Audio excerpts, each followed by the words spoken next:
Have you noticed this strange contradiction? You earn more than you did a few years ago. Your paycheck is higher. On paper, you're doing better. And yet, money feels tighter than ever. Not in a dramatic way. Not in a crisis way. Just a constant, low-level pressure. Like no matter how much you earn, there's never quite enough left. This isn't because you're irresponsible. And it's not because you don't budget hard enough. It's something quieter and far more common. Relatable USA, Europe scenario. Let's take a very normal situation. You're a young professional in the US or Europe, maybe late 20s, early 30s. You earn around $70,000 a year, or 60,000 euros.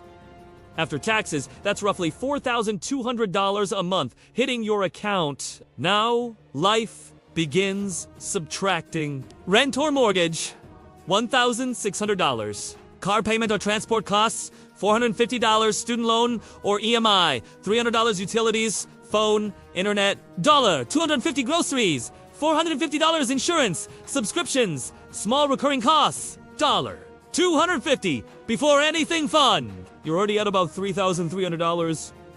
That leaves roughly $900.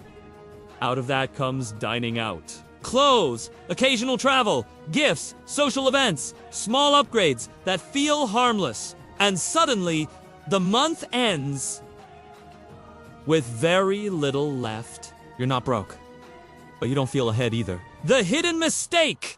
Not obvious. Here's the part most people miss. The problem isn't one big bad decision. It's the assumption that higher income automatically creates financial breathing room. But income growth doesn't exist in isolation. It triggers lifestyle expansion quietly, almost politely. Better apartment because I can afford it now. Nicer car because it's more reliable. More convenience because time matters. None of these feel reckless. That's why they're dangerous. Simple math. Showing the real cost. Let's say your income increased by $1,000 per month over the last few years. If your fixed lifestyle costs increased by $800, rent, car, subscriptions, insurance, you didn't get richer. You just became more committed. That $800 isn't flexible. It doesn't care if markets are down. It doesn't pause when you feel tired or uncertain. It shows up every single month. And now your financial life depends on maintaining your current income or increasing it again. The psychological reason behind it, this happens because humans anchor their sense of normal very quickly. What once felt like a luxury becomes baseline comfort. And social environments amplify this. Your peers upgrade. Your workplace signals success in subtle ways. Nobody talks about savings, only visible improvements. So spending feels justified, even responsible.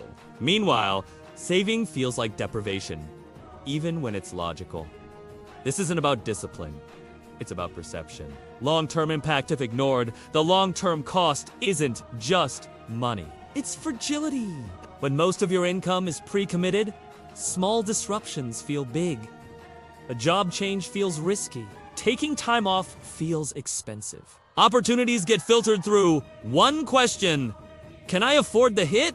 Over time, that pressure compounds. Not financially, psychologically. Perspective shift. How financially intelligent people think. Financially intelligent people don't chase comfort first. They value optionality. They look at fixed costs, the way most people look at debt as a long-term obligation that limits future choices.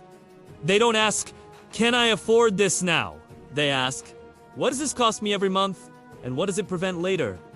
Their progress looks slower on the outside. But internally, they feel lighter. Less pressure. More flexibility. More control.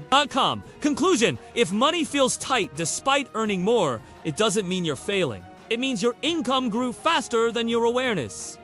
And awareness is fixable. Not through hacks. Not through extreme sacrifice. Just through seeing the system clearly. That clarity alone changes how you move forward. If this perspective helped you think differently, consider subscribing.